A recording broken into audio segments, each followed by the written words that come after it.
하나만 생략하도록 하겠습니다. 다 알아들으셨죠? 제가 아까 한 말씀. 어떤 폴리스 오피스가 이제 하이웨이를 가고 있는 차를 스탑시켰습니다.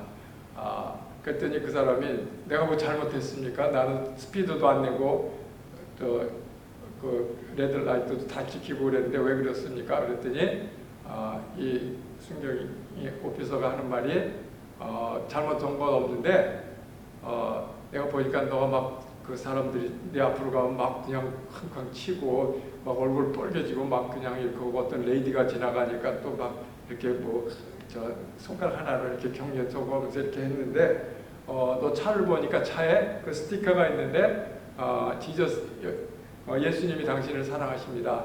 또 나도 여러분을 사랑합니다. 그 말이 있는데 보니까 그런 것 같지 않으니까 이 차는 틀림없이 훔친 것 같다. 그래서 내가 너를 잡았다. 이렇게 순경이 얘기했다고 하는 그런 말씀입니다. 오늘 말씀을 보면 우리 예수님께서 34절, 35절에 보면 새 계명을 너에게 주노니 서로 사랑하라. 내가 너희를 사랑한 것 같이 너희도 서로 사랑하라. 너희가 서로 사랑하면 이로써 모든 사람이 너희가 내 제자인 줄 알리라 했습니다. 우리 기독교를 한마디로 말하라고 하면 사랑의 종교입니다. 우리 기독교의 상징인 십자가도 사랑의 표시입니다. 원래 이 십자가는 저주의 사형틀이었습니다. 죄인 중에서도 이제 아주 극악한 사람들, 사형수 가운데서도 가장 그 악한 사람들을 사용하던 그러한 형틀이었습니다. 그런데 예수님께서 바로 이 십자가에서 달려 돌아가심으로 인해서 이 십자가의 의미는 완전히 뒤바뀌게 되었습니다. 아무 죄도 없으신 우리 예수님께서는 이 십자가 위에서 사랑의 제물이 되셨던 것입니다. 요한복음 15장 13절에 보면 예수님께서 사람이 친구를 위하여 목숨을 버리면 이보다 더 큰 사랑이 없다. 이렇게 말씀을 하셨죠. 그것처럼 우리 주님께서는 부족한 우리들을 친구로 불러주시고 친구로 삼아주시고 바로 그 친구들을 위해서 이제 친히 십자가 위에서 그 사랑을 우리에게 나타내셨던 것입니다. 이렇게 우리가 요한복음 3장 16절에 보면 하나님이 세상을 이처럼 사랑하사 독생자를 주셨으니 했죠. 그래서 하나님께서 예수님을 이 땅에 보내신 것은 이 세상을 특별히 우리 인간들을 사랑하셔서 그의 독생자를 보내신 것입니다. 즉 예수님께서 이 세상에 오신 것 그 자체가 바로 하나님의 사랑의 표현인 것입니다. 그리고 바울이 로마서에서 말씀하신 것처럼 로마서 5장 7절에 보면 의인을 위하여 죽는 자가 쉽지 않고 선인을 위하여 용감히 죽는 자가 꼭 있거니와 우리가 아직 죄인 되었을 때 그리스도께서 우리를 위하여 죽으심으로 하나님께서 우리에게 대한 자기의 사랑을 확증하셨느니라 하셨습니다. 이제 십자가의 그 모양을 보면 이렇게 십자가에 이렇게 십자가로 되어 있죠. 그리고 위에서 아래는 이제 바로 그 이 수직적인 사랑, 그 하나님과 우리의 관계, 그리고 이 수평은 이제 바로 우리 성도들끼리, 우리 성도들과의 관계를 말씀하고 있습니다. 그래서 사도 요한은 이 사랑하는 믿음의 자녀들에게 편지하면서 사랑은 여기 있으니 우리가 하나님을 사랑한 것이 아니요 하나님이 우리를 사랑하사 우리 죄를 속하기 위하여 화목제물로 그 아들을 보내셨습니다. 사랑하는 자들아 하나님이 이같이 우리를 사랑하셨은즉 우리도 서로 사랑하는 것이 마땅하도다. 이렇게 말씀을 하면서 여기 4장 20절로 21절에 보면 누구든지 하나님을 사랑하노라 하고 그 형제를 미워하면 이는 거짓말하는 자니 보는 바 형제를 사랑하지 아니하는 자는 보지 못하는 바 하나님을 사랑할 수 없느니라. 우리가 이 계명을 주께 받았나니 하나님을 사랑하는 자는 또한 그 형제를 사랑할지니라 했습니다. 우리 기독교 계명의 총체가 무엇입니까? 그것은 하나님을 사랑하고 이웃을 사랑하라고 하는 것입니다. 우리가 이 말씀을 너무 들어서 잘 아는데 이렇게 잘 지키지 못할 때가 너무 많죠. 오늘 본문에서 우리에게 주신 새 계명도 결국 서로 사랑하라는 말씀입니다. 바울 사도도 고린도 교회에 편지하면서 이제 그 당시 고린도 교회에서 일어나는 여러 가지 복잡한 문제들을 언급했죠. 이제 그 은사를 받았다고 그래갖고 뭐 방언 은사 뭐 이런 은사 때문에 이렇게 하는 걸 보고 그걸 쭉 말씀하시다가 내가 너희에게 좋은 길을 보여주겠다 이렇게 말씀하시면서 거기 13장 1절 2절에 보면 이런 말씀했죠. 내가 사람의 방언과 천사의 말을 할지라도 사랑이 없으면 소리나는 구리와 울리는 꽹과리가 되고 내가 예언하는 능력이 있어 모든 비밀과 지식을 알고 또 산을 옮길 만한 모든 믿음이 있을지라도 사랑이 없으면 내가 아무것도 아니고 이렇게 말씀하고 있습니다. 그러면서 마지막에 우리 너무나 유명한 고린도전서 13장 13절에 그런즉 믿음, 소망, 사랑은 항상 있을 것인데 그 중에 제일은 사랑이라고 말씀하셨죠. 여러분 이 사랑처럼 아름다운 것은 없습니다. 또 사랑처럼 귀한 것도 없죠. 사랑이 있는 곳이 곧 천국입니다. 왜냐하면 하나님은 사랑이시기 때문에 그렇죠. 반면에 미움이 있는 곳이 지옥입니다. 왜 그렇습니까? 이 지옥은 마귀가 역사하는 곳. 그래서 마귀가 우리에게 주는 것은 뭡니까? 미워하는 마음이죠. 여기 너희가 서로 사랑하라고 하셨는데 이 서로 사랑한다는 말은 이제 어떤 사람은 사랑하고 어떤 사람은 사랑하지 않는 것을 의미하는 것이 아닙니다. 누구나 다 같이 사랑하라는 말씀입니다. 가진 자든 못 가진 자든 또 배운 자든 배우지 못하던 사람이든 사랑해야 합니다. 또 성공한 사람도 사랑해야 되고 실패한 사람도 사랑해야 됩니다. 나에게 유익을 주는 사람만 사랑하는 것이 아니고 더 나아가서 설사 나에게 손해를 끼치는 사람이 있다고 해도 사랑해야 하는 것입니다. 예수님 말처럼 원수까지도 사랑해야 되는 것입니다. 마가복음 12장 31절에 보면 우리 이웃을 우리 자신과 같이 사랑하라고 하셨는데 우리가 살면 우리 이웃을 우리 자신과 같이 사랑합니까? 우리가 우리 몸을 얼마나 사랑합니까? 이렇게 배고프면 먹을 것 찾고 또 피곤하면 쉴 것 찾고 졸리면 누워서 잘 곳을 찾죠. 또 더우면 시원한 곳을 찾고 추우면 따뜻한 곳을 찾습니다. 또 아프면 병원에 가고 웬만한 거는 이렇게 참지를 못하죠. 그런데 우리가 다른 사람을 이렇게 우리 몸같이 이렇게 생각하지 않는 경우가 훨씬 더 많지 않습니까? 우리가 서로 사랑한다고 하면 다른 사람에게 대해서도 저 사람이 얼마나 아픔이 있을까 또 얼마나 힘들까 이런 것을 생각을 해야 됩니다. 여기 또 성경에 보면 성경에 이런 말씀이 있죠. 에베소서 4장 25절에 보면 분을 내어도 죄를 짓지 말며 해가 지도록 분을 품지 말라고 그랬습니다. 우리가 우리 성도들 이웃에 대해서 혹시 사람이니까 화가 안 날 수가 없죠. 이렇게 그럴지라도 이제 빨리 그 화를 풀어버려야 되는 것입니다. 이렇게 사실 내 마음속에 이렇게 다른 사람에 대한 그 분한 마음 이런 걸 품고 있으면 결국 내 자신이 손해를 보고 또 자꾸 그러다 쌓이다 보면 미워하고 그러다 보면 그 하나님의 은혜가 내 속에서 떠나게 되는 것입니다. 그리고 보통 자기 자신에 대해서 이렇게 시기하고 미워하는 사람은 없습니다. 그죠? 자신이 잘된 것에 대해서 배 아파하는 사람을 나는 아직 한 번도 본 적이 없습니다. 이렇게 시기 질투라는 것은 언제나 사랑의 부족에서 나타나는 것입니다. 그러므로 사랑이 없을 때 어떤 사람이 나보다 잘 되면 배가 아픈 거죠. 그래서 우리나라 속담에 그런 말씀 있죠. 사촌이 밭을 사면 배가 아프다. 남 잘 되는 걸 보지 못하는 것이요. 이것이 바로 다 사랑의 결핍 증세인 것입니다. 성도 여러분, 이제 사랑이 없으면 우리 눈에 자꾸 이렇게 다른 사람의 그 허물과 잘못이 자꾸 이렇게 눈에 들어오게 됩니다. 이제 이렇게 시기하는 눈, 또 미워하는 마음으로 이렇게 사람을 보면 그 사람의 허물과 잘못만 자꾸 보이죠. 이 세상에 허물 없는 사람이 어디 있겠습니까? 또 털어서 먼지 안 나는 사람이 어디 있겠습니까? 잘못 없는 사람이 어디 있겠습니까?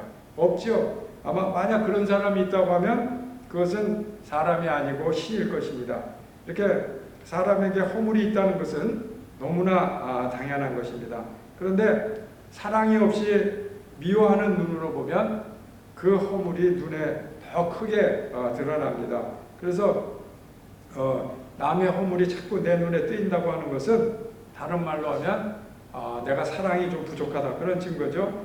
어떤 사람은 얘기하다 보면 이제 뭐 몇 분 지나지도 않아서 자꾸 이렇게 다른 사람의 허물만 들춰내고 약점만 자꾸 들춰내고 하는 사람인데, 그것은 그렇게 자꾸 얘기하면 결국 나는 이렇게 사랑이 없는 사람입니다, 이것을 증거하는 것밖에 안 되는 겁니다. 그래서 다른 사람을 미워하는 그 사람의 마음에는 결코 이렇게 평화의 마음이 있을 수가 없습니다. 행복할 수가 없습니다. 그러므로 결국 불행한 사람이 되고 마는 거죠. 그러나 사랑의 눈으로 보면 허물이 보이지 않습니다.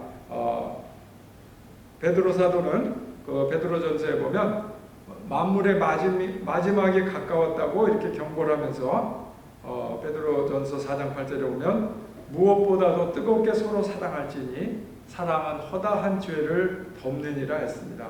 이렇게 사랑은 인간의 허다한 허물을 덮습니다. 인간은 서로 사랑하라고 창조가 되었습니다. 그러나 죄가 우리 인간에게 들어오면서 미움이 들어오게 됐습니다.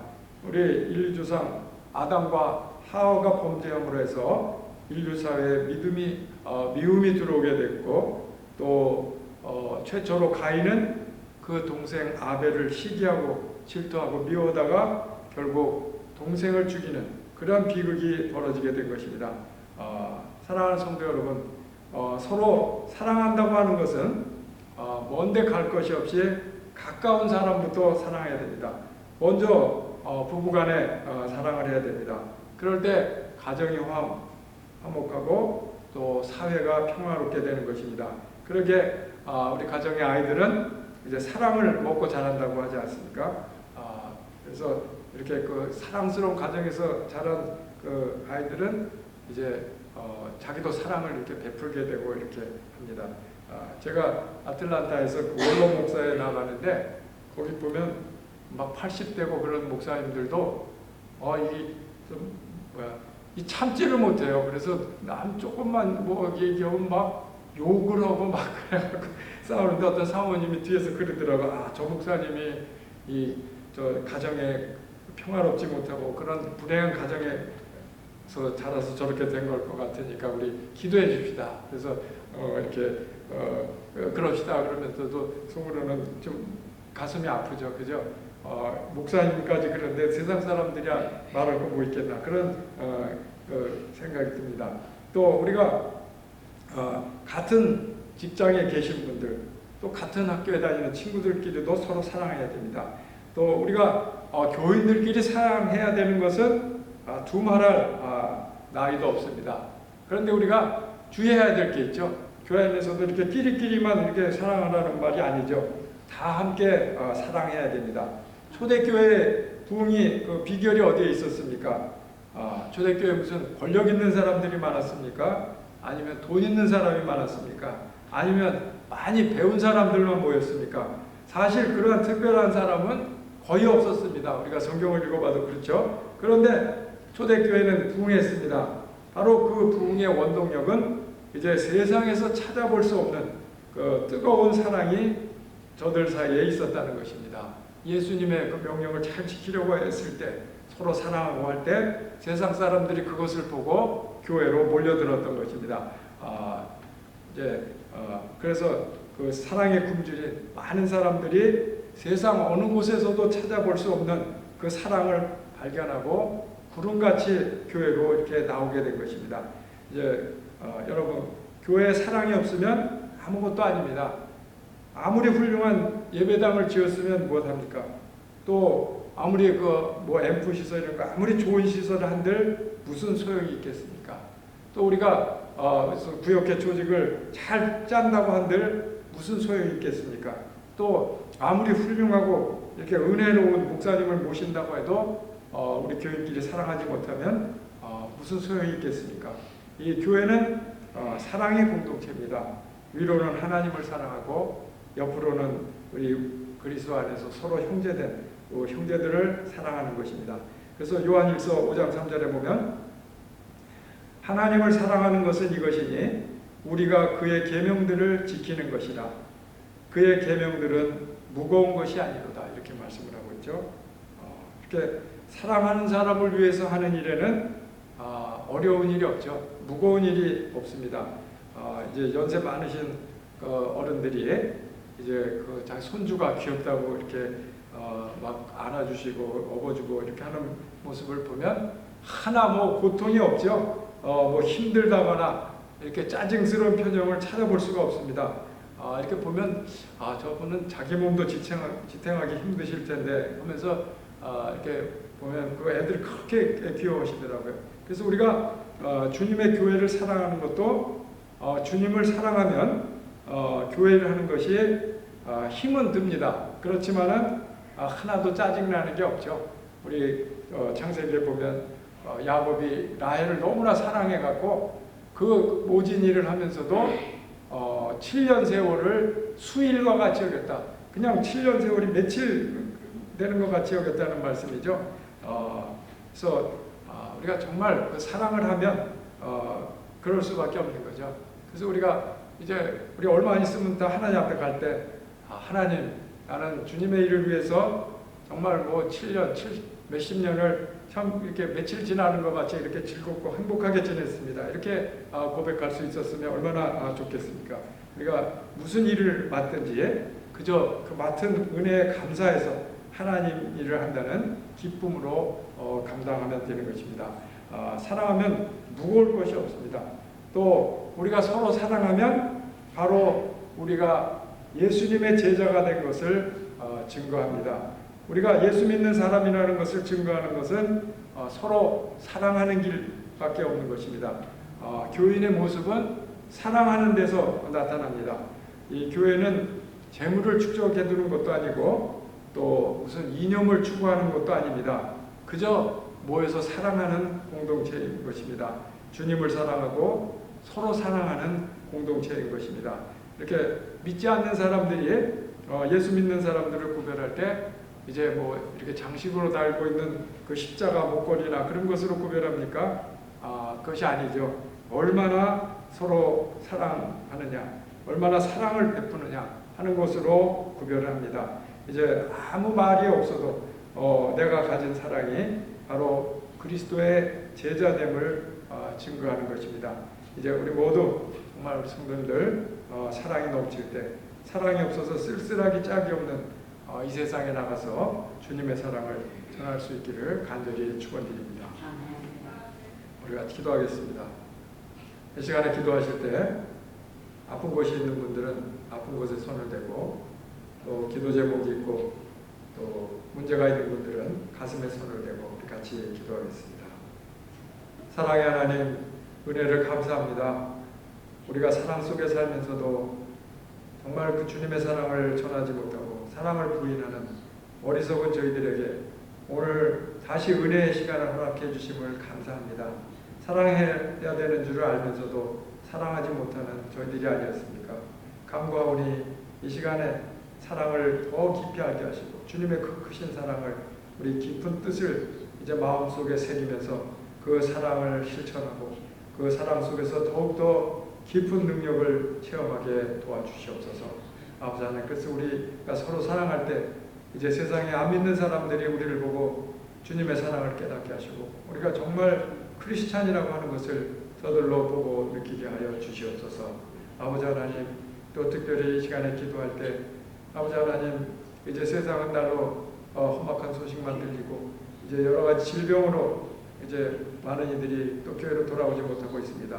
하나님 기억하여 주시고 빨리 이 모든 질병들을 다 소멸시켜 주시고, 또 초초에 전쟁의 소식 때문에 또 죄 없는 많은 사람들이 죽어가고 있는데 우리 주님께서 그 전쟁도 속히 종결시켜 주시옵소서. 아버지 하나님, 또 특별히 이 재단을 위해서 기도하오니 하나님이 함께 하시고, 또 이제 담임 목사님과 또 모든 성도들 합심해서 주님의 그 일을 부흥시킬 수 있는 놀라운 역사들이 있게 하여 주시옵소서. 출타 중인 우리 목사님 이제 어느 곳에 있든지 강건하게 붙들어 주시고 건강한 모습으로 돌아올 수 있도록 주님 역사하여 주시옵소서.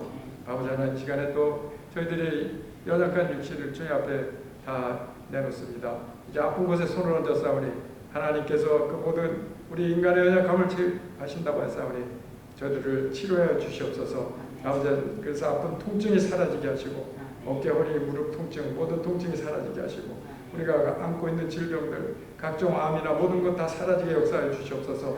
또 불면증, 우울증, 모든 질병들 다 사라지게 역사하여 주시옵소서. 아버지의 권능을 믿사오니 세상이 의학이 치료하지 못하는 것 하나님께서는 하신 일을 믿습니다. 하나님 치유하여 주시옵소서. 아버지 하나님, 또 저희들이 여러 가지 문제들을 주님 앞에 내놓고 간절히 기도합니다. 하나님 아버지 함께해 주시고, 또 이제 우리가 우리 사업의 문제를 놓고 기도합니다. 하나님 해결해 주시옵소서. 또 직장의 문제 또 해결해 주시옵소서. 가정의 문제를 또 해결해 주시옵소서. 또 우리 자녀들의 문제 주님 함께해 주시옵소서. 우리가 인간의 힘으로는 할 수 없습니다. 하나님께서 잘 해결해 주시고 우리 자녀들이 정말 주님 뜻 안에서 잘 자라게 역사하시고 바르게 자라게 역사하시고 또 좋은 배우자들을 잘 만나서 행복한 삶이 되도록 주님 축복하시고 저들을 인도하여 주시옵소서. 또 이제 글을 애쓰고 수고하는 모든 이들이 함께 하셔서 저들에게 큰 복을 내려주시고 또 저들에게 한량없는 은혜로 채워주실 줄 믿습니다. 하나님 함께 하실 줄 믿고 감사하고 예수님 이름으로 기도하옵나이다. 아멘. 이제는 우리를 구원하신 우리 구주 예수 그리스도의 무한하신 은혜와 또 우리를 그처럼 사랑하셔서 독생자도 아끼지 않고 우리에게 주신 하나님 아버지의 그 크신 사랑과 성령님의 교통하시고 감동 감화 충만케 하심이 이 자리에 머리 숙인 모든 성도들과 지금으로부터 영원토록 함께 하시기를 간절히 축원하옵나이다. 아멘.